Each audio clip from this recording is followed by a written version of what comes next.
12:13 p.m. Pacific Daylight Time, the National Weather Service in Spokane has issued a flash flood warning for Ashotin County in southeast Washington until 12:45 p.m. Pacific Daylight Time. At 12:13 p.m. Pacific Daylight Time, National Weather Service Doppler radar indicated flash flooding from a thunderstorm over the warned area.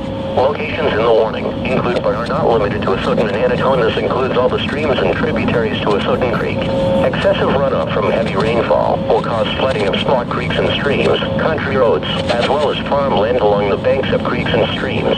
Do not drive your vehicle into areas where the water covers the roadway. The water depth may be too great to allow your car to cross safely. Move to higher ground. A flash flood warning means that flooding is imminent or occurring.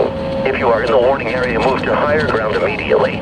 Residents living along streams and creeks should take immediate precautions to protect life and property. Do not attempt to cross swiftly flowing waters or waters of unknown depth by foot or by automobile. To report flooding, have the nearest law enforcement agency relay your report to the National Weather Service Forecast Office in Spokane. Repeating, a flash flood warning has been issued until 12:45 p.m. Pacific Daylight Time for the following county: Ashotin County, Washington.